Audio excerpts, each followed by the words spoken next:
Hello everyone, welcome है आपका हमारे चैनल एसएससी बुक एसबी में। आज हम अपने आरआरबी एनटीपीसी के रफ्तार सीरीज में देखने वाले हैं पॉलिटी की 5वीं क्लास, जो कि टॉपिक है हमारा संविधान की प्रस्तावना, the preamble of the constitution. इससे पहले की 4 क्लासेस आपने नहीं देखी तो उसका लिंक जो है डिस्क्रिप्शन में है, वो एक प्लेलिस्ट बनी हुई है, आप उस पर क्लिक करके पॉलिटी की इससे पहले की 4 क्लासेस देख सकते हैं। आज हम अपनी 5वीं क्लास शुरू करने वाले हैं, तो चलिए अपनी वीडियो को स्टार्ट करते हैं।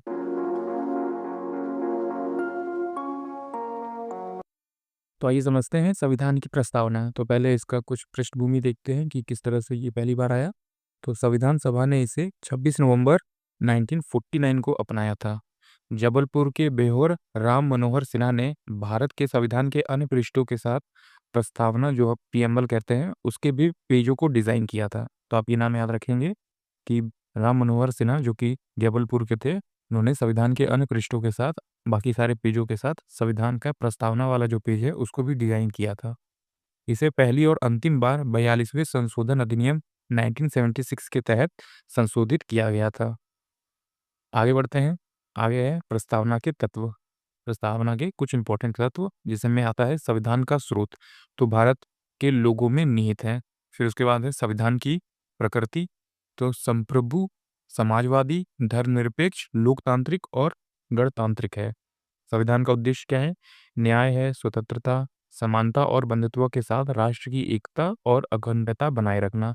संविधान लागू होने की तिथि आप याद रखेंगे 26 नवंबर 1949 है। आगे बढ़ते हैं। आगे कुछ और इम्पोर्टेंट चीज़ है प्रीएम्बल को लेकर। प्रस्तावना की मौलिक विशेषताएं, तो इसमें हम प्रस्तावना की मौलिक विशेषताएं देख रहे हैं, जो कि है संप्रभुता क्या होती है? कोई भी बाहरी सत्ता प्रभुत्व के निर्वत में हस्तक्षेप नहीं कर सकती।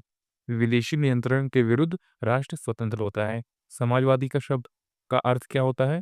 ये होता है राष्ट्र का लक्ष्य सामाजिक कल्याण है। समाजवादी प्रकृति का घटक मिश्रित अर्थव्यवस्था है। धर्मनिरपेक्ष क्या होता है? राज्य का कोई राष्ट्रीय धर्म नहीं होता, राज्य की नज़र सभी धर्म पर समान होती है। लोकतांत्रिक, आप समझ रहे होंगे लोकतांत्रिक क्या होता है, कि सरकार संविधान के अनुसार मतदान करने वाले लोगों की इच्छा से चुनी जाती है। और गणतंत्र क्या होता है?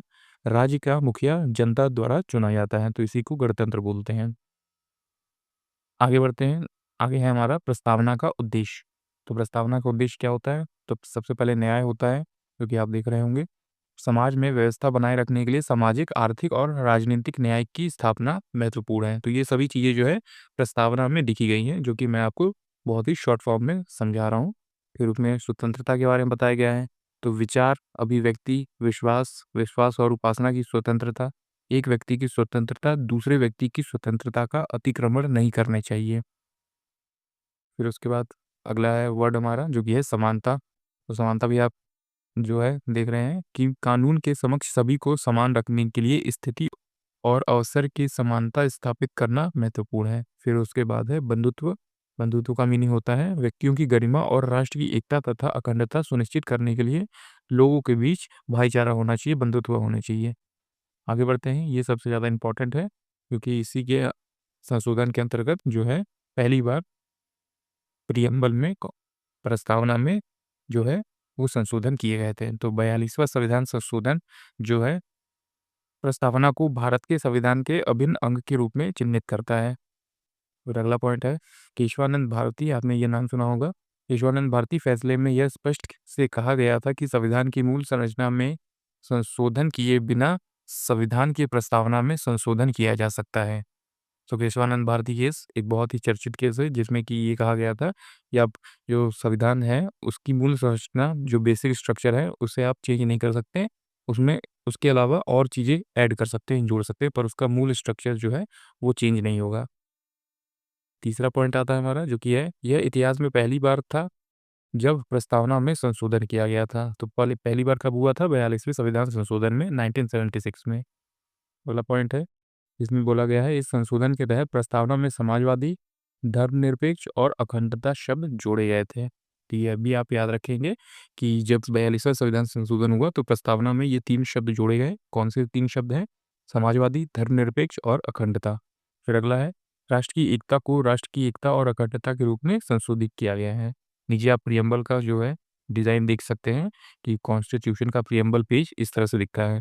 इंग्लिश वाले देख सकते हैं और हिंदी में भी इसी तरह लिखा गया है। तो जैसे आप देख सकते हैं ये सभी वर्ड जो है वो बाद में जोड़े गए थे, जैसे कि आप देख रहे होंगे सोशलिस्ट, सेकुलर और फिर जस्टिस, लिबर्टी, फ्रेटर्निटी, इक्वलिटी। तो ये सभी वर्ड काफ़ी ज़्यादा इंपॉर्टेंट है, आप इन सभी वर्ड को अच्छे से याद रखेंगे। आगे बढ़ते हैं और देखते हैं अपने इम्पोर्टेंट एमसीक्यूज जो कि प्रीवियस ईयर क्वेश्चन है और किस तरह से ये क्वेश्चन जो है हमारे एग्जाम में, एनटीपीसी के एग्जाम्स में इंपॉर्टेंट बनेंगे आपके लिए। तो ये पहला क्वेश्चन आता है हमारा, डैश के अनुसार संसद ने संविधान में संशोधन 42वां संवैधानिक संशोधन किया गया और संविधान की उद्देशिका, उद्देशिका मतलब हमारी प्रस्तावना होती है, उद्देशिका में पंथ निरपेक्ष, समाजवादी और अखंडता को शामिल किया गया था। तो किस अनुच्छेद के अंतर्गत किया गया था? तो आप इसे याद रखेंगे, ये अनुच्छेद था हमारा आर्टिकल 368।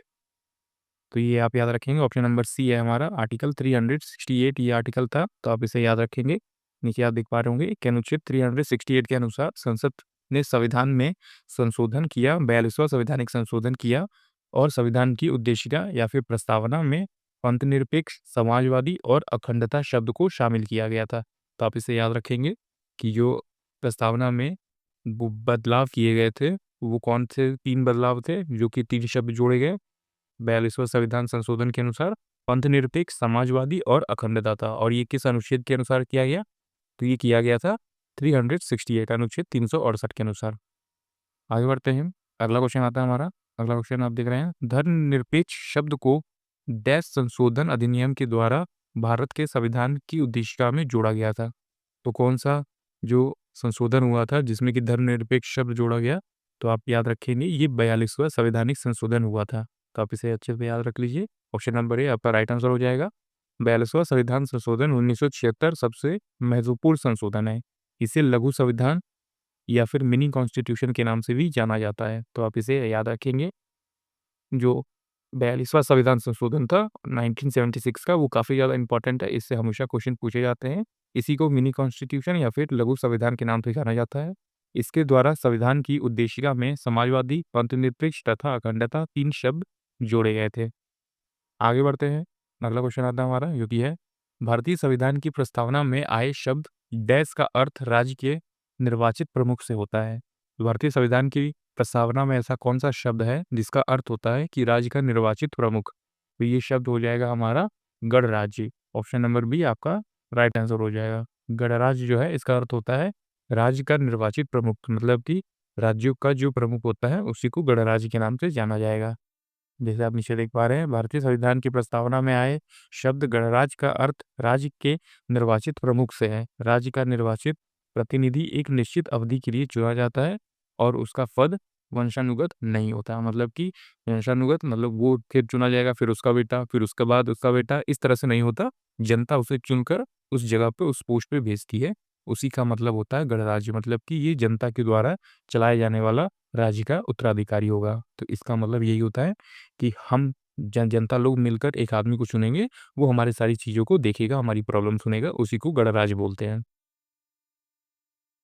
आगे आता है हमारा अगला क्वेश्चन, जो कि है भारतीय संविधान में किस संशोधन द्वारा संप्रभु, लोकतांत्रिक, गणराज्य शब्दों को बदलकर संप्रभु, समाजवादी, धर्मनिरपेक्ष, लोकतांत्रिक, गणराज्य कर दिया गया और राष्ट्र की एकता शब्दों को भी बदलकर राष्ट्र की एकता और अखंडता कर दिया गया?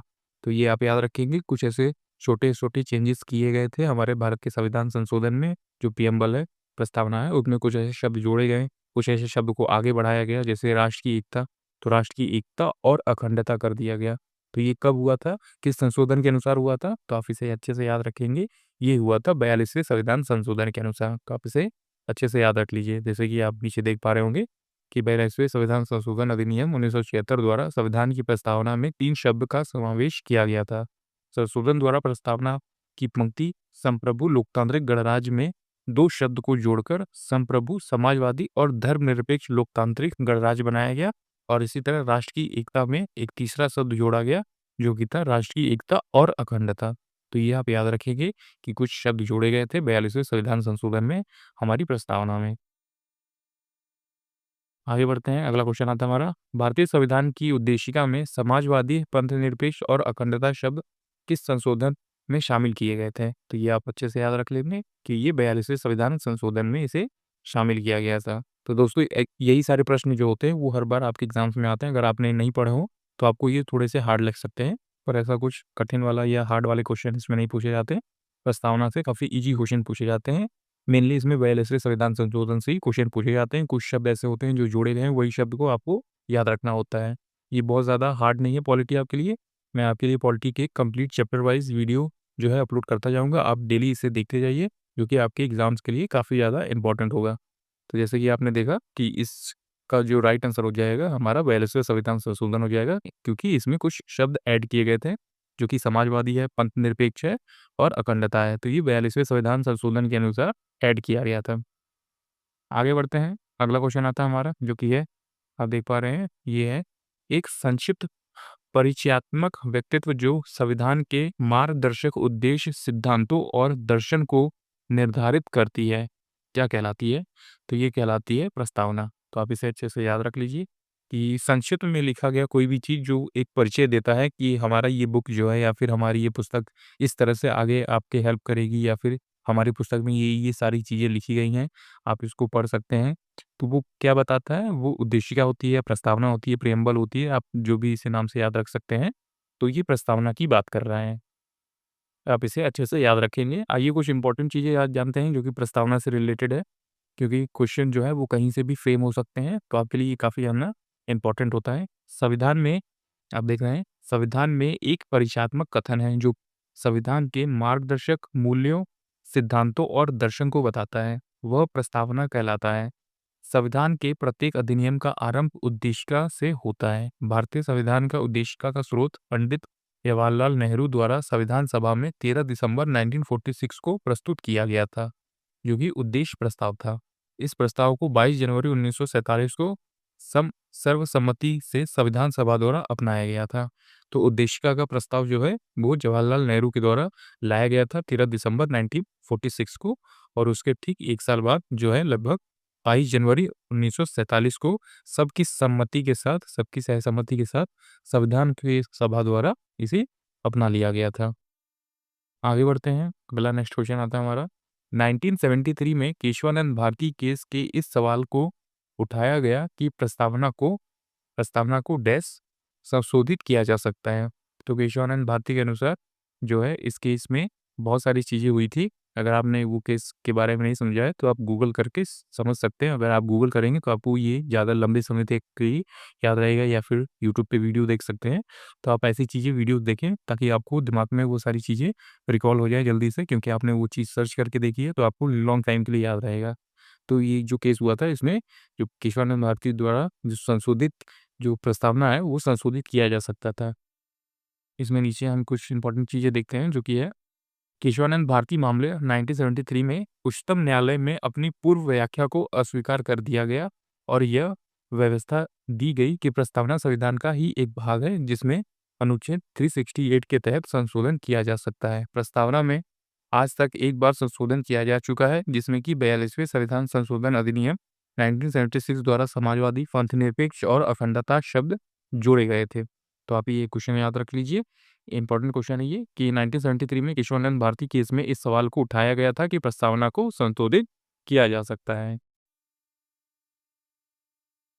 आगे बढ़ते हैं, अगला क्वेश्चन आता है हमारा, निम्नलिखित में से किसके अंतर्गत भारत को एक धर्मनिरपेक्ष राज्य के रूप में वर्णित किया गया है?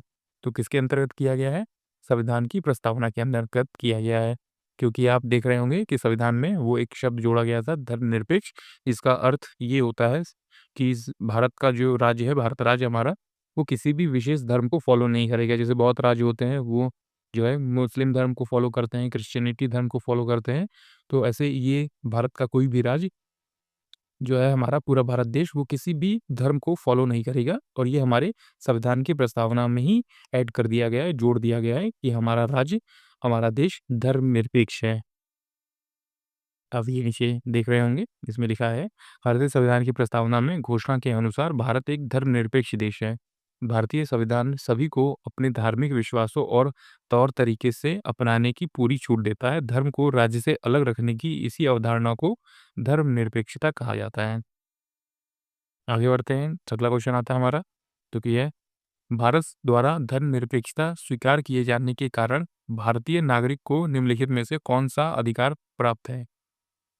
तो कौन-सा अधिकार प्राप्त है? तो ऑप्शन नंबर ए, अपनी इच्छा अनुसार धर्म के अनुसार जो है अनुसरण का अधिकार। तो आप अपने धर्म के अनुसार अपनी पूजा कर सकते हैं, अपना जुलूस निकाल सकते हैं या फिर अपनी पदयात्रा कर सकते हैं। तो किसी भी अनुसार आप अपने धर्म के अनुसार चीज़ें कर सकते हैं। आपको भारत देश के द्वारा कोई भी दिक्कत का सामना नहीं करना पड़ेगा। तो ये भारत के सभी नागरिकों को पूरी तरह से अधिकार है कि वो अपने धर्म के अनुसार, इच्छा अनुसार वो अनुसरण उनकी पूजा कर सकते हैं।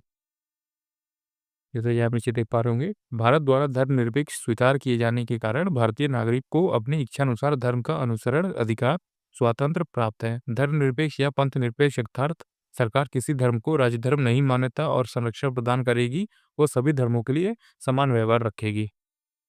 आगे बढ़ते हैं, अगला क्वेश्चन आता है हमारा, संविधान के निर्माताओं की सोच भारत के संविधान के किस हिस्से में परिलक्षित होती है? तो ये किस हिस्से में होती है? प्रस्तावना में। मतलब संविधान के जो भी निर्माता रहे होंगे, उनकी सोच जो है, उनकी सोच का एक हिस्सा प्रस्तावना को दर्शाता है कि किस तरह से ये सभी लोगों ने सोचा था कि संविधान का कि किस तरह से संविधान बनाया जाएगा, उसका शॉर्ट में प्रस्तावना में लिखा गया है। तो ये आपका राइट आंसर हो जाएगा ऑप्शन नंबर सी, प्रस्तावना। भारतीय संविधान के निर्माताओं की सोच भारत के संविधान की प्रस्तावना में परिलक्षित होती है, मतलब कि दिखती है। प्रस्तावना की भाषा ऑस्ट्रेलिया के संविधान से लिया गया है। प्रस्तावना में पूरे संविधान का सार दिया गया है।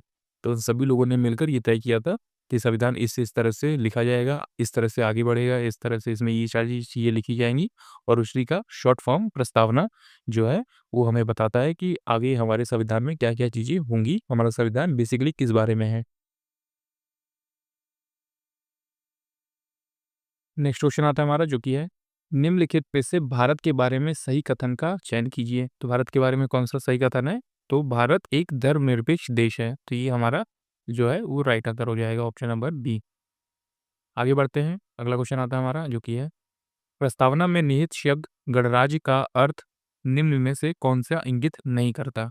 तो प्रस्तावना में जो शब्द है हमारा गणराज्य, उनमें से ऐसा कौन-सा एक अर्थ है जो इसमें हमें नहीं बताता है? तो जैसे आप देख पा रहे हैं कि सभी जो है वो है, लेकिन डी वाला जो है, देश के सर्वोच्च पद पर जहाँ राष्ट्र अध्यक्ष एक वंशानुगत राजा होता है। तो वंशानुगत वाली बात जो है वो हमारी गलत है और यही आपसे पूछा गया है कि कौन-सा अर्थ इंगित नहीं करता। तो ऐसे क्वेश्चन आपके लिए काफ़ी इंपॉर्टेंट होते हैं जिसमें कि आपसे नहीं वाला पूछा जाता। तो यही हमारा जो है वो राइट आंसर हो जाएगा कि ये वंशानुगत राजा नहीं होता, मतलब कि उसका बेटा, फिर उसका बेटा और फिर उसी की फैमिली से कोई भी यहाँ पे देश का अध्यक्ष नहीं बनता, राष्ट्र अध्यक्ष नहीं होता, जनता उसे चुनकर भेजती है।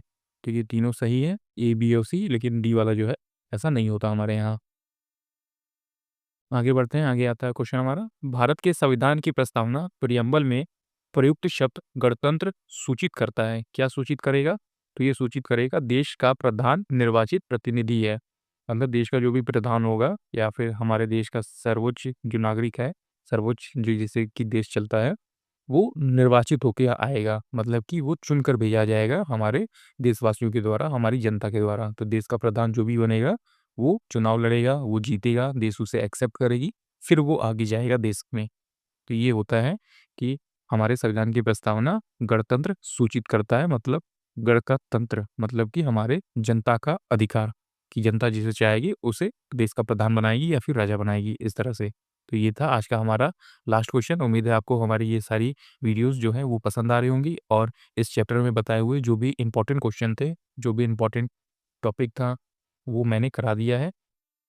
तो इस वीडियो में आपको उम्मीद है हमारी ये वीडियो पसंद आई। इस वीडियो में हमने देखा प्रस्तावना के कुछ इंपॉर्टेंट एमसीक्यूज़ जो कि प्रीवियस ईयर क्वेश्चन भी है और जो कि आपके एग्ज़ाम के लिए काफ़ी ज़्यादा इंपॉर्टेंट है। अगर दोस्तों आपको हमारी ये वीडियो पसंद आ रही है, हमारी ये सीरीज़ पसंद आ रही है जो कि रफ्तार सीरीज़ है, तो आप हमारी इस वीडियो को एक लाइक ज़रूर कर सकते हैं। आपने अगर पूरी वीडियो नहीं देखी है, मतलब कि पूरे प्लेलिस्ट की वीडियो नंबर 1, 2, क्लास 3, क्लास 4, तो उसका लिंक भी डिस्क्रिप्शन में है, प्लेलिस्ट बना हुआ है। आप प्लेलिस्ट पे क्लिक करके उन सारी वीडियोज़ को देख सकते हैं। 25 से 30 मिनट के आसपास की सभी वीडियोज़ हैं, तो आप इज़िली जो भी चैप्टर है वो आप इज़िली अपने एग्ज़ाम से पहले कवर कर लेंगे। पॉलिटी में आपको एक भी प्रश्न ऐसा नहीं आएगा जो कि आपने पढ़ा नहीं होगा। तो उम्मीद है आपको हमारी ये वीडियो पसंद आई। एक वीडियोज़ को लाइक ज़रूर कर दीजिएगा। तब तक पढ़ते रहिए और हमेशा अपने लक्ष्य की तरफ आगे बढ़ते रहिए।